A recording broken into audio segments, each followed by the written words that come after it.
Welcome everyone, Simon here from the Whales of Wall Street. A quant video for us today, QNT on the exchange. Guys, before we go into this one, some big topics come out this week, especially here from the Bank of England here in the UK around CBDCs, and we'll look at quants integration with that in a second. But do check out the other videos on the channel if you have not done so already after this one, of course. Loads of different topics and discussions, loads of different assets that we go through with you guys as well. And if there's one that we don't hold, or there's one that we don't do videos on but you would like us to cover, do leave comments below in this video and we will get on top of those as soon as we can. And smash that subscribe button if you haven't done so already. Guys, let's go into this topic. Very interesting updates.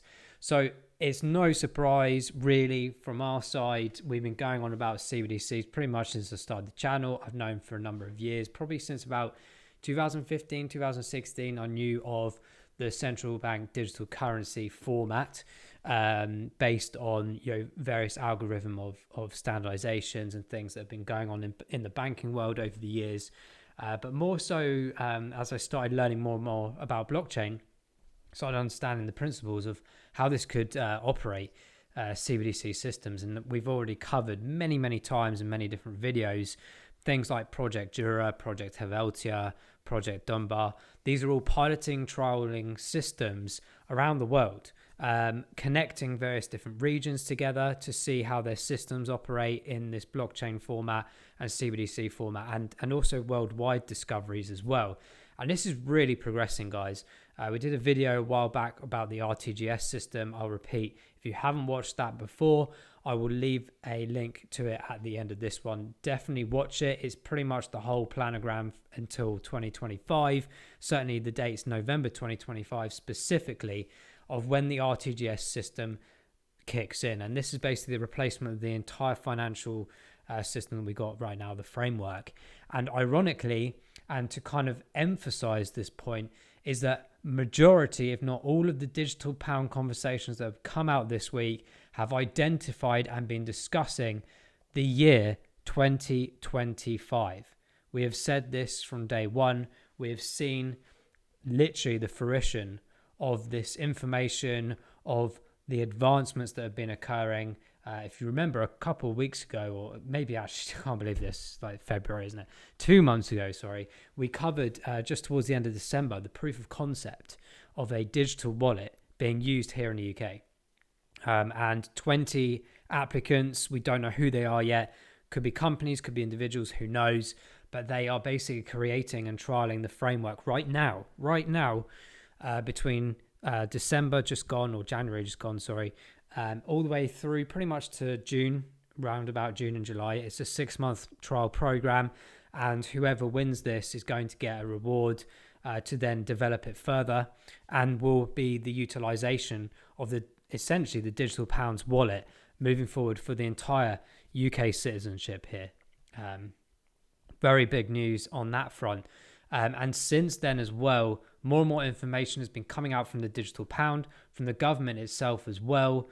Here published 7th of February, for example, literally yesterday, about the consultation elements. Now, I always find this funny because they're bringing out information about consultations about CBDCs. We've been talking about this for a long time. Since the Innovation Hub was created by Rishi Sunak, by the way, leading innovator there, I did say about 2 years ago, Sunak will be the Prime Minister one day because he is pro-crypto, as is Biden, as are pretty much all the chess pieces around the world, basically integrated from the World Economic Forum all at one time, all now transitioned into position to release this over the next few years. It's inevitable. It's going to happen, guys. The question I've always asked people to think about and educate themselves about is, which path do we go down? Do we go down the route of centralization or decentralization? Who's regulating this? Who's creating the CBDC framework? The infrastructure behind it. Now, these consultation papers are very much derived around a number of organizations and particularly projects. Well, we'll talk about that in a second.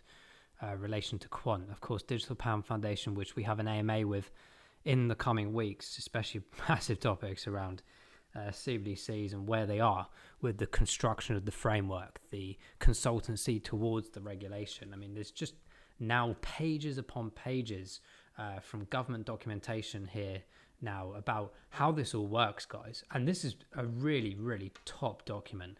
February this year, literally done a couple of days ago. Well, probably not done a couple of days, it's released a couple of days ago.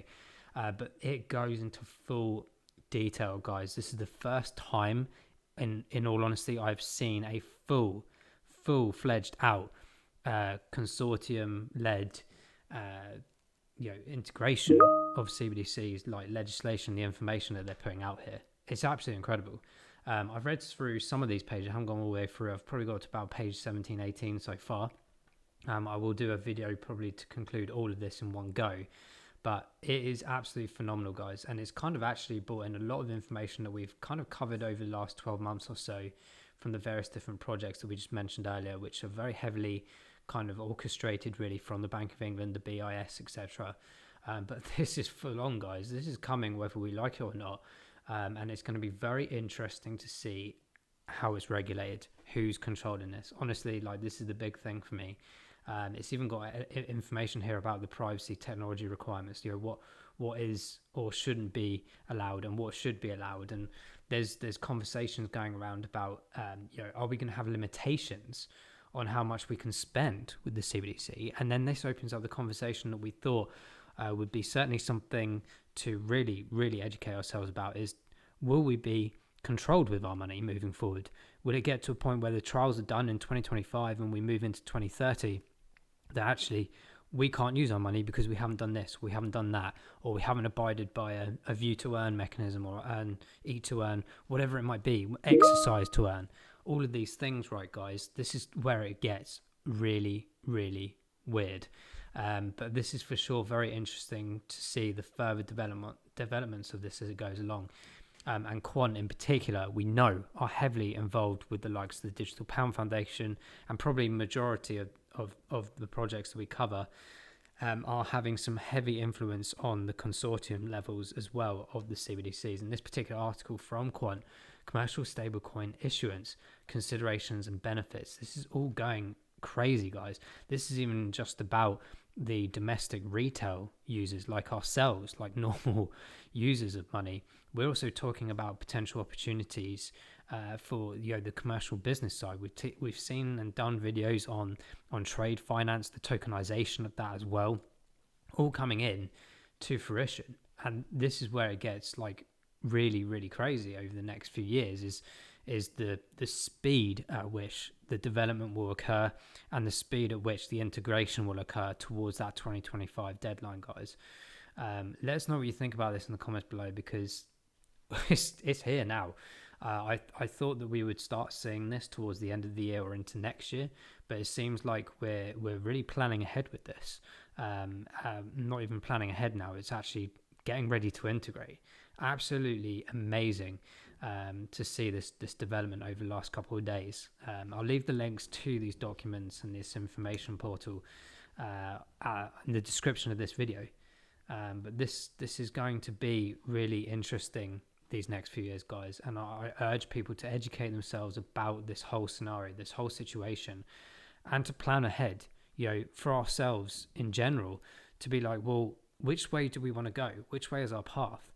And it was interesting because I had a conversation with a few people in our group the other day where we were talking about what's been happening with some of the projects, disappearing or changing coin names and all of this kind of thing. But we were talking about decentralization and centralization in general, and like, what would the government actually allow us or not allow us to use or do in the future? And if we cast our minds back to the pandemic era, when there's a lot of shops that were trying to stay open in the pandemic because they weren't getting the funding, because they couldn't afford to close. But then all of a sudden the police were turning up and we were getting heavy fines and forced closures.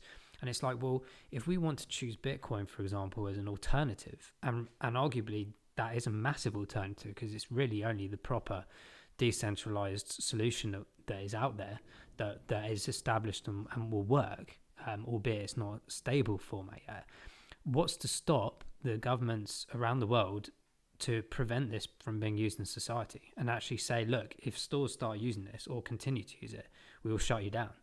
Who knows, guys? It's really, really fascinating what could happen in the next few years, and what's our level of society going to be like And also what level of control will we ever have ever again. And that's not to say that it will fully go down that route. Hopefully it won't, and it will just be a digitalization of what we got now to prevent things like money laundering, fraudulent activity, all of these things, improve the retail estate systems, healthcare, everything we always talk about in the different videos, right? But a part of me sits here and thinks, well, hang on a minute, who are the companies behind this? Yes, of course, some projects like Quant are behind it in the sense of infrastructure and framework and the blockchain systems and the tokenization of the systems as well. But who's really, really leading all of this? Who's going to really integrate all of this? And this is where I get a bit of a fuzzy mind to be like, okay, the only thing we can do right now is educate ourselves and get ready. And I said this a couple of years ago, I said we're running out of time. And now I would say that time is really running out because we're getting all of this information out here now as well. So please do let me know what you think about this in the comments below. This is a bit of a repeated article of, Quant and Digital Pound Foundation work very well together and create a lot of content together. So I'll leave both articles in there, which everyone you have a preference for is written slightly differently. But again, this isn't just the UK, guys. This is worldwide. And it's going to be humongous, and guarantee when the proof of concept company is announced, whoever that might be, wow, you can imagine that price point going mental on the project that's behind that one, or at least the stock if it's not in Web3. But across the world, when we start hearing about who's powering all these things, like Stellar, like Hedera, IOTA, Quant, to name a few, guys, by the way, this is when it's going to kick off. And I said this a while back. I think 2025's market trend and upward massive bull cycle will very much be dominated by the surrounding information and news and integration of CBDC. We might have a bit of an AI kick this year, like we saw with the Meta in 2021. But I think that the big cycle is going to come from this. I honestly think that. Let me know what you think. But I'll leave the links. Absolutely crazy, guys. Oh my work, look at this. Day in the life of digital pound user. Check your balance, digital pound work. Honestly, it's like thinking way ahead how things are going to be done. And to the point where I mentioned before, guys, the Tangle mechanism, the DAG protocol, direct acyclic graph of transactions being done simultaneously and actions in general of everything being done simultaneously is exactly the same with this digital wallet. Eventually, we won't need to do anything. It will all just be automated, done on data or algorithm, behavioral impacts that we have individually and as collections as well. It's going to be mental, guys. Biometric payments, whatever it might be in the near future. This is the beginning. So we'll leave that topic there. It's fascinating. Let's jump into the chart of Quant. Right now, $140. It's had a nice fine run upwards, certainly in the month of January. Just quickly pick this out as a topic point. So we've had a good 57-60% uprise in January, now having a bit of a downward trend, hitting a bit of resistance back here on this 133 line or just above it, and now we're trying to approach this 144 145 mark again. So what I anticipate, it's not to say this will definitely happen, but if you look at these trigger points that we've seen previously, we're starting to really line up with some really interesting data points in history. So we've got this big point back here. Just going to remove this out of the way so I can see properly. And that we are literally testing this ground that we saw back here in March 2022 last year. And also all the way across, you see this resistance here on the way up, 9th of August 2022. We broke through that and we flew straight back down that through there, November and September respectively. But as you can see, we're very much in a thin line here. So let me just draw in this area that I'm talking about. So we're literally just talking around this particular area here. These trigger points here are of interest to me. So what I'm anticipating is, yes, we could retest these areas and maybe test some higher areas, but because profits are being taken, everyone's had their paydays and stuff like that, you tend to start seeing a bit more sideways movements. But I'm also interested in some extra buy points in the lower regions. We've still got our 133 buy order. I'll always have that there. I've still got my 122, and I've also got one back down here at 106, and the 87 is still in my limit orders on Qcoin, guys. So I'm not saying that we'll definitely come back down to these areas, but you never know with the macro events around the world what can happen just around the corner. Who knows? But what I'm looking at right now is, because we've had this massive upward trend, it was a huge move for quant, really, especially in terms of value. 104 to 162, absolutely phenomenal moves, really. And if you've got good takings or accumulation of quant, you would have seen some good profits opportunities in that period of time. But taking it back down, I have to look personally, because I'm not selling any quant, of the options to accumulate at lower areas. So those are my buy areas. This is not financial advice, it's my opinion of what I am doing personally and what I've been doing in the experience of trading and accumulating over a number of years. And that's where I am with quant right now, my position wise. And this is my philosophy behind it, is looking at historic information and data here to really trigger some of these accumulation points that are worth looking at. The RSI is 14-day 51 and 28 days showing 53. This is very much middle marker for me. Because of the downward trend, this is where I did start to think we would anticipate that 132 or 130 mark again to test that area. And this is going to then match up with the area that we just picked out, August, and also this one in December as well. We have not got enough points of resistance and support in my mind to suggest that we are going on a massive upward trend. Honestly, I don't believe we are just yet. In the future, absolutely. But right now, this is where I'm seeing the information and the data based on the trading algorithms that I've seen in the back end, the book end of logged orders, and all these things as well. This is where I anticipate us to be going to test these regions. Now, if we get that support level, brilliant. It might take us back up to the 147, maybe beyond that again, but we won't know until that area is into fruition. We have to test that area properly before we can make any proper assumptions moving forward. So in the short term, that's my area. I can't really tell you exactly where it's going afterwards. No one can, but we can for sure prepare in time for this as well. That aside, performance-wise, it's done really well from the year-to-date perspective. And even on the year now, we're approaching green areas. The only one that's down is the week and the year, but it's very minimal now. If you remember, cast your mind back a few months ago or 6 months ago, these are all significantly red. So it's fantastic to see this development and progression of quant from a price point perspective.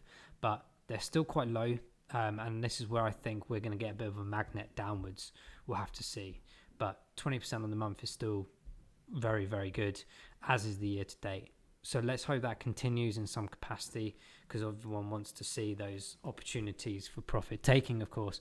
But for me, selfishly, I'm hoping that we come down so I can get some of this unbelievable asset more and more into my portfolio. Guys, let us know what you're doing with your portfolio. What have you been doing with quant over the last month and a half? Have you been taking the profits, or are you doing what I'm doing and looking for those opportunities for accumulation in the low areas?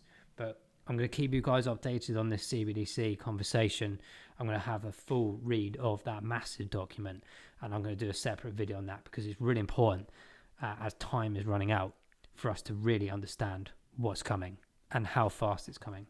2025 is what we predicted and thought about, and definitely was confirmed with the allocations of the RTGS system coming in. You can go on pretty much any of your bank websites now and go through ISO20022, and you will see the entire planogram leading up to November 2025.